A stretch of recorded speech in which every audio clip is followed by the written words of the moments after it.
Stand up slowly and keep your hands where I can see them." The officer's voice cut across the quiet afternoon before anyone on the park bench had even looked up. And for a moment, the entire stretch of green grass behind the walking trail seemed to pause, as if the trees themselves were listening. Because what started as an ordinary late Sunday in Jefferson Park had just shifted into something heavier. Something nobody nearby yet understood, but everyone could feel. The two men sitting side by side on the wooden bench near the old iron fountain didn't move right away, not because they hadn't heard him, but because they had expected this moment to arrive differently. Later maybe, quieter maybe, not in front of families pushing strollers and joggers looping past with earbuds in and dogs tugging at their leashes. Officer Derek Collins stepped closer, his boots pressing sharply against the gravel path, his shadow stretching across their feet as he repeated the command with less patience. This time, and a woman walking her golden retriever slowed just enough to glance over her shoulder, while a teenager on a bike circled once instead of continuing down the trail, sensing the shift without knowing why. Marcus Reed tilted his head slightly, not toward the officer, but toward the open lawn ahead of them, as if measuring distance rather than reacting to authority. And Daniel Brooks exhaled once through his nose like someone confirming a suspicion he had hoped would be wrong. "Sir," Marcus said quietly, calm enough that the word barely carried beyond the bench. "Before we go any further, you may want to reconsider what you're about to do." And Collins didn't hesitate, didn't ask a question, didn't explain anything at all, because to him the situation already looked settled, already looked simple, already looked like two men sitting somewhere they didn't belong. He reached toward his radio instead, pressing the button on his shoulder as he reported the stop in a tone that sounded routine but carried an edge sharp enough that even Daniel noticed it immediately, and Daniel's eyes shifted, not toward the officer, but toward the far corner of the parking lot across the walking path where a dark SUV had been sitting longer than any casual visitor would normally stay. Collins followed the direction of Daniel's glance for half a second before stepping closer again, misreading the movement as nervousness instead of timing, and that mistake settled into the air between them like something invisible but important. "Both of you," Collins said, firmer now. "On your feet." And nearby a father lifting his toddler onto the swing slowed mid-motion, while a pair of college students sitting on the grass stopped talking altogether. Their conversation replaced by silence as phones quietly appeared in their hands without anyone saying a word about why. Marcus finally looked up, not startled, not defensive, just steady. And something in that steady look should have told Collins this was not the ordinary interaction he thought it was. But the officer had already decided what he believed before he ever walked across the path toward the bench. Daniel shifted his wrist slightly, the movement small enough that only Marcus noticed, and Marcus answered with the faintest nod that lasted less than a second before disappearing completely. "It's starting earlier than expected," Daniel murmured under his breath, not loud enough for the officer to hear, but clear enough for Marcus to understand exactly what he meant. Collins stepped forward again, closing the last bit of distance between them and the bench, his hand hovering near the cuffs at his belt, as if the decision had already been made somewhere in his mind long before this moment. And just as the metal edge of the bench creaked under Marcus's shifting weight, the radio on Collins's shoulder crackled once, not loudly, not urgently, just enough to suggest someone else somewhere nearby was already listening to everything that was happening, even though Collins hadn't realized that yet. Officer Collins did not step back when the radio on his shoulder crackled. He only pressed the button again with more confidence this time, as if the sound confirmed that he was in control of the situation, and his voice carried across the path in a tone meant to sound routine, even though several people nearby were already slowing their steps to listen more carefully than before. "Dispatch. I have two individuals refusing to comply on the west side bench near the fountain," he said, and the words "refusing to comply" hung heavier in the air than anyone expected because Marcus and Daniel had not raised their voices, had not stood abruptly, had not even moved beyond the small shifts that came naturally when someone was being addressed by an officer in public. Yet Collins spoke as though the outcome had already been decided somewhere beyond the view of the people watching. Marcus slowly placed his hands on his knees where they could clearly be seen, calm enough that even the teenager with the bicycle paused closer now instead of circling away, sensing that something about the scene did not match the story being described over the radio. Daniel looked toward the parking lot again, not quickly, not nervously, but deliberately, the same way someone checks the time without appearing impatient.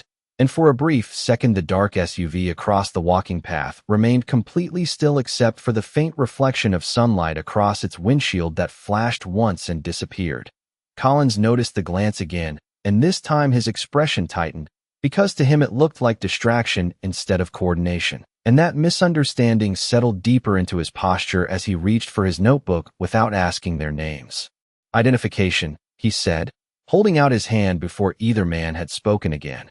And Marcus reached slowly into his jacket pocket in a movement so measured that even the woman holding her dog's leash stopped walking entirely now, watching from only a few yards away, as if she sensed something important was unfolding even though she could not yet explain why.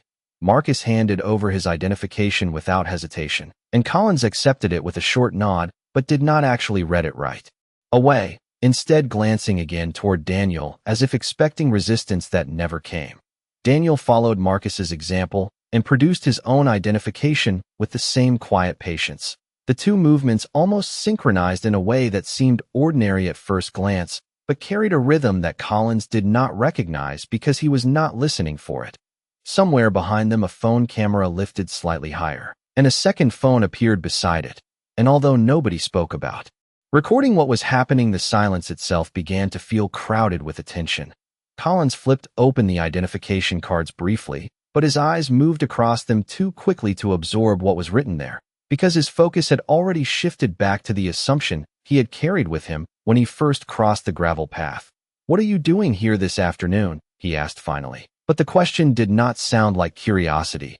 It sounded like confirmation, and Marcus answered with the same steady tone he had used before. "Sitting on a public bench, officer," which caused a faint ripple of uneasy laughter from somewhere behind the college students on the grass, even though nobody intended to make the moment lighter. Collins did not respond to the answer. Instead, he stepped half a pace closer, as if closing distance would clarify authority. And as he reached again toward his radio, the voice on the other end responded this time, not loudly but distinctly enough that Daniel heard it before Collins did. A hesitation in dispatch that lasted only a second longer than normal, yet carried a question hidden inside it. And Daniel's eyes shifted once more toward the parked SUV across the path, where a figure inside moved slightly for the first time since Collins had arrived, adjusting something near the dashboard, as though listening more carefully now than before. Officer Collins did not seem to notice the hesitation in dispatch the way Daniel did, because by the time the response finished crackling through the radio, he had already stepped closer again, as if distance itself was the problem he intended to solve, and the gravel under his boots shifted sharply enough that several people nearby looked up from their phones at the same time, without realizing they were doing it together. "Both of you stand up now," Collins said again, slower this time and louder than before. And although the command sounded official, it carried a trace of urgency that had not been there earlier, as though something about the quiet calm of the two men was beginning to unsettle him in a way he could not explain. Marcus did not argue, and he did not hesitate. He simply stood up from the bench with the same steady pace he had used when handing over his identification, brushing a faint line of dust from the front of his jacket in a motion so natural that it almost looked like preparation instead of compliance. And Daniel stood beside him a moment later with the same measured timing that had already begun to feel less like coincidence and more like coordination to anyone watching closely enough. A young father near the swing set shifted his toddler from one arm to the other without taking his eyes off the scene, and somewhere behind him a voice whispered quietly that maybe the officer had the wrong people, though no one said it loudly enough for Collins to hear. Collins reached toward Marcus's wrist as if preparing to guide him away from the bench area, even though neither man had tried to leave, and Marcus lifted his hands slightly in front of him before the officer could touch him, not resisting but not rushing either, just holding still in a way that seemed to slow the moment instead of speeding it forward. "Officer," Marcus said calmly, his voice steady enough that the word carried across the path again. "This is not necessary." And for a brief second Collins paused as if the certainty behind the sentence had interrupted something inside his thinking. But the pause lasted only a moment before his posture hardened again and his hand moved back toward his shoulder radio. Daniel watched the movement carefully, not with fear, but with attention. The kind of attention that belongs to someone who has already counted how many steps there are between the bench and the parking lot across the trail, and how many people are standing close enough to hear what happens next. Dispatch, Collins said again into the radio, this time with less patience than before. Confirm status on the 2 individuals I reported. And the reply that followed did not come immediately. And that delay stretched long enough that even the woman with the golden retriever noticed it and looked toward the patrol car parked at the edge of the walking path, as if expecting something else to arrive. Marcus glanced once toward Daniel without moving his head, the signal so small that it disappeared before anyone else could recognize it. And Daniel answered with the faintest shift of his shoulders, as though confirming a silent agreement that had already been made earlier that afternoon. Across the path, the dark SUV remained parked exactly where it had been before, but now the driver's side window lowered just slightly. Not enough for anyone passing by to notice unless they were already paying attention. And inside the vehicle, a silhouette leaned forward toward a dashboard microphone, while Collins continued speaking into his own radio, without realizing that someone else nearby had just begun listening much more closely than he expected. The delay from dispatch did not sound like a mistake anymore. It sounded like uncertainty, and Officer Collins shifted his weight slightly as he waited for the response that still had not come, while the quiet circle of attention around the bench grew wider without anyone stepping closer. Because something about the stillness of Marcus and Daniel was beginning to change how the moment felt even to people who had only stopped to watch out of curiosity.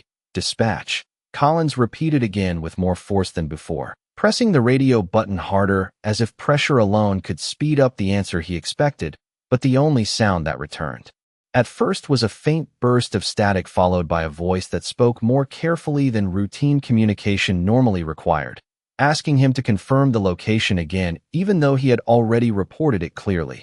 Marcus noticed the change immediately and lowered his hands slowly back to his sides in a motion that looked relaxed but carried intention, while Daniel turned his head just slightly toward the walking path behind the bench where 2 joggers had slowed their pace enough that they were no longer pretending not to listen.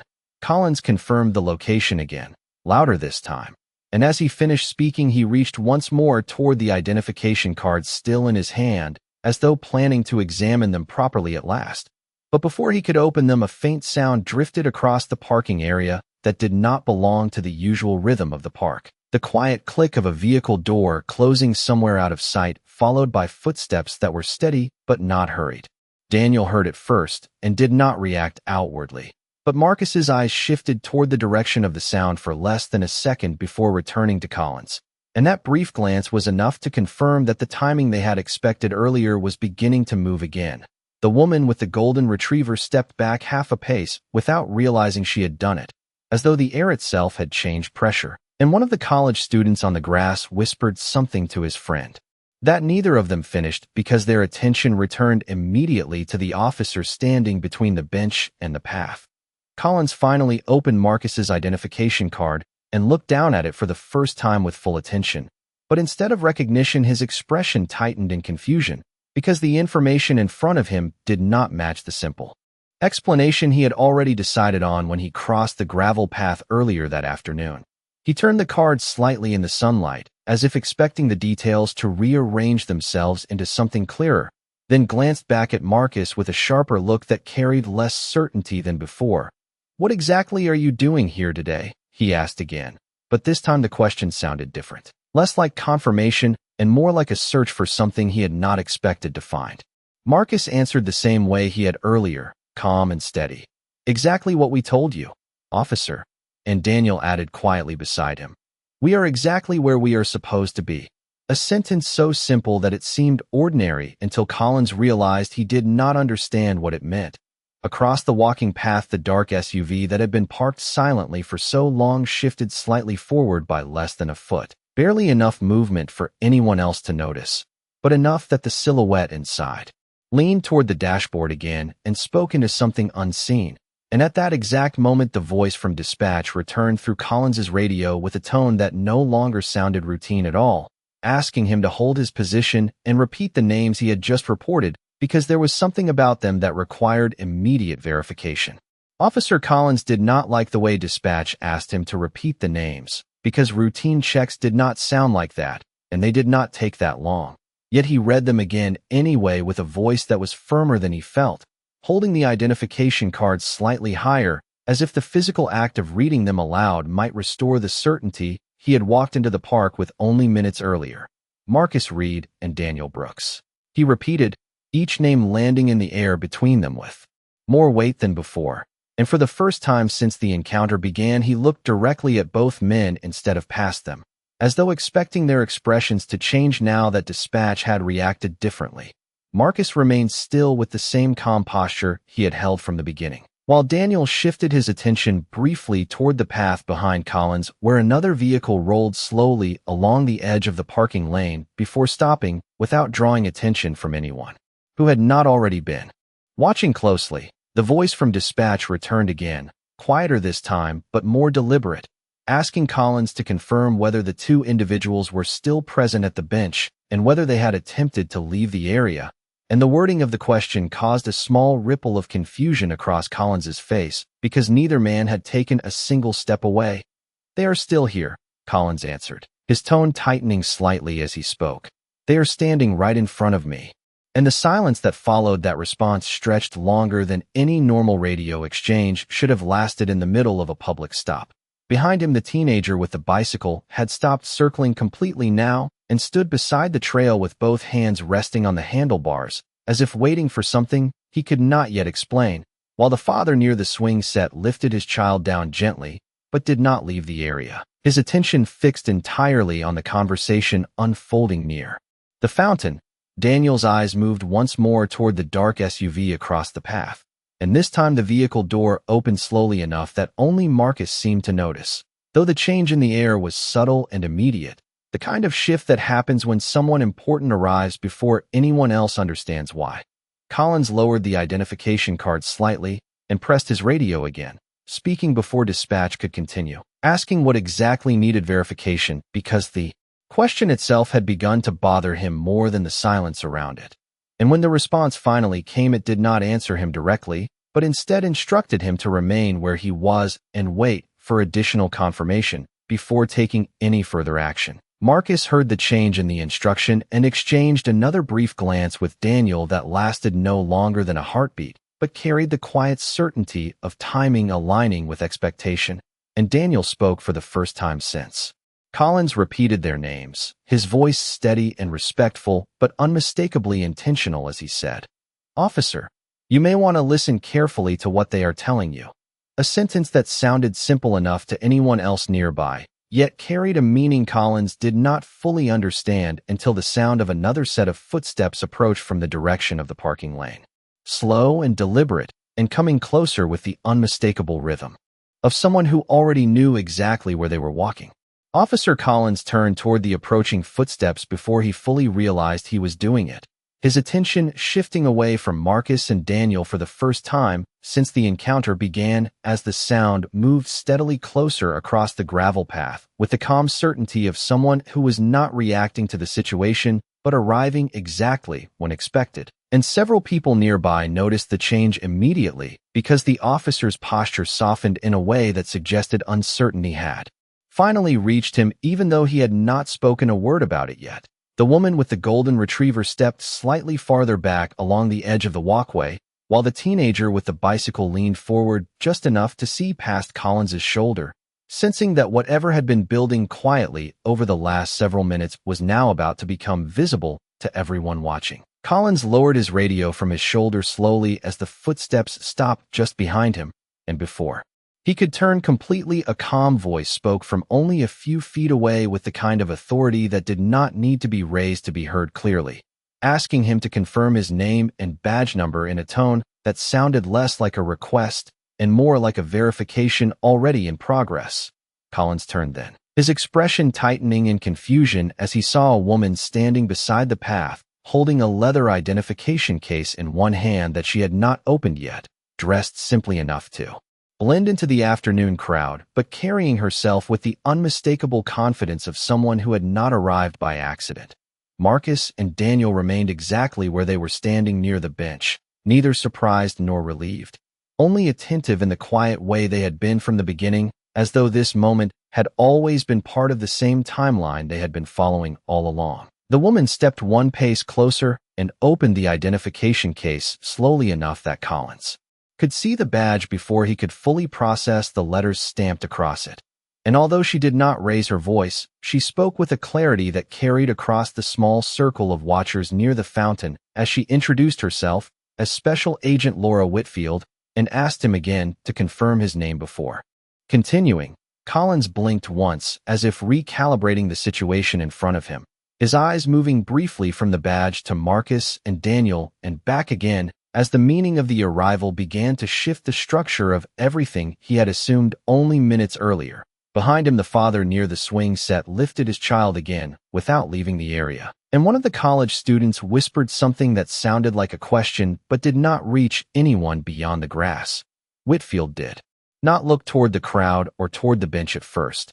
She kept her attention on Collins as though the conversation belonged to him alone, and when she finally spoke again, her words were careful and deliberate as she explained that dispatch had already requested him to pause any further action for a reason that was still being confirmed through federal channels. Collins glanced once more at the identification card still in his hand, as if searching for something he had missed earlier, and at that exact moment Marcus spoke quietly for the first time since Whitfield arrived, his voice steady and respectful as he said, "Agent Whitfield," not as a greeting, but as a confirmation that made the entire space around the bench feel suddenly different even before Collins understood why.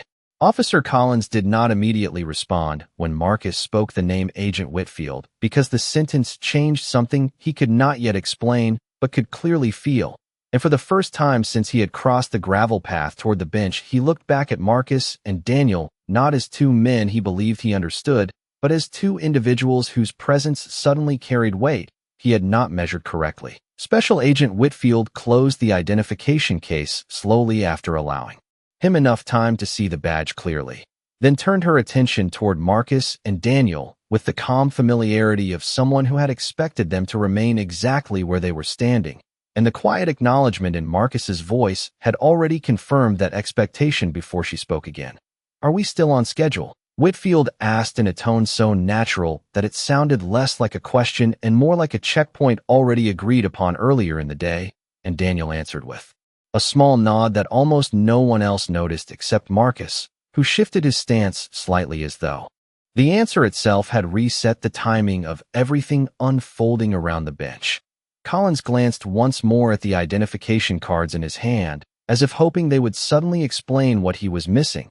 But before he could speak, Whitfield addressed him again, this time more directly, explaining that the names he had reported had triggered a verification flag through federal coordination channels, and that the request from dispatch to pause his actions had not been routine but procedural. The father near the swing set lowered his voice as he spoke quietly to his child without leaving the area, while the college students on the grass leaned closer together, their attention fixed on the exchange even though neither of them fully understood what federal coordination meant in this context. Marcus stepped half a pace forward, not toward Collins but toward Whitfield, and the movement carried the same quiet control he had shown since the beginning of the encounter. And when he spoke again, his voice remained steady as he confirmed that their position at the bench had been maintained exactly as planned, a sentence that caused Collins's grip on the identification cards to tighten slightly, because the word "plan" did not belong to the situation he thought he had walked into earlier that afternoon. Whitfield nodded once as though confirming something already expected, and then turned back toward Collins with the same composed focus she had shown from the moment she arrived, explaining carefully that the bench area near the fountain had been part of a monitored observation point connected to an active federal task coordination effort, and that any interruption of that position required immediate clarification through official channels before further action could continue. Collins looked past her toward the dark SUV across the path for the first time with full attention and noticed now that another individual stood beside the vehicle speaking quietly into a handheld radio that did not match standard park security equipment, and the realization settled slowly into his expression as the earlier hesitation from dispatch began to make sense in a way he had not anticipated. Daniel watched Collins's reaction without speaking, his posture unchanged but his attention precise. And when Whitfield spoke again, her voice carried the same calm authority as she asked Collins to return the identification cards he was holding because the individuals he had stopped were not simply present in the park that afternoon, but had been placed there intentionally as part of a coordinated assignment that he had not been informed about prior to the encounter. Officer Collins did not speak immediately after Special Agent Whitfield asked for the identification cards back, because the sentence she had just finished carried more meaning than he could process all at once. And as he looked down at the cards still in his hand, he began to notice details he had overlooked earlier, small markings near the edges, formatting that did not match ordinary civilian identification, and the realization that dispatch had not hesitated by accident, but had reacted exactly the way they were supposed to when certain names appeared in the system. Slowly, almost carefully, he returned the cards to Marcus and Daniel without argument, and that simple movement changed the atmosphere around the bench more than any raised voice ever could have, because several people standing nearby sensed that something important had just shifted even though no one had yet explained what it meant. Special Agent Whitfield watched the exchange without interruption and then turned slightly toward the parking area across the walking path, where the dark SUV that had remained in place throughout the encounter now had two additional individuals standing beside it, both speaking quietly into communication devices that matched the one Collins had just noticed moments earlier, and the coordinated calm of their movements made it clear that their presence in the park had never been accidental. Marcus adjusted his jacket lightly, as if resetting himself after a scheduled pause, rather than after a confrontation, and Daniel stepped half a pace closer to Whitfield, while keeping his attention on Collins, not in challenge, but in acknowledgement that the conversation had moved into a different phase entirely. Whitfield spoke again in the same steady tone she had used from the beginning, explaining that the bench near the fountain had been selected earlier that afternoon as a temporary observation position connected to a federal coordination effort involving multiple agencies, and that Marcus and Daniel had been assigned there specifically because their presence was part of a controlled operation already in progress before Collins arrived. Collins listened carefully now, his earlier certainty replaced by concentration as the sequence of events he had experienced over the last several minutes began to rearrange itself into something far more complex than he had expected when he first crossed the gravel path. Behind him, the teenager with the bicycle lowered his phone slightly, but did not leave, and the father near the swing set watched quietly while shifting his child onto his shoulder, both of them still focused on the unfolding explanation as though they sensed the importance of what was being revealed even without understanding the full context. Daniel spoke again then, his voice calm and respectful as he explained that their position on the bench had not only been intentional, but also timed to coincide with activity expected in the surrounding area, and that maintaining that position without interruption had been part of their assignment from the start.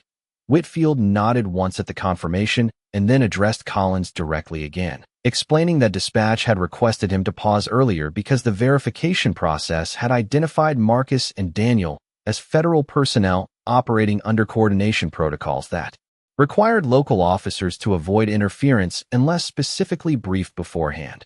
Collins glanced once more toward the dark SUV across the path, where one of the individuals now stepped forward slightly, as if awaiting further instruction, and at that moment the quiet pattern of movement throughout the park began to make sense in a way it had not before, revealing that the two men on the bench had never simply been sitting there at all.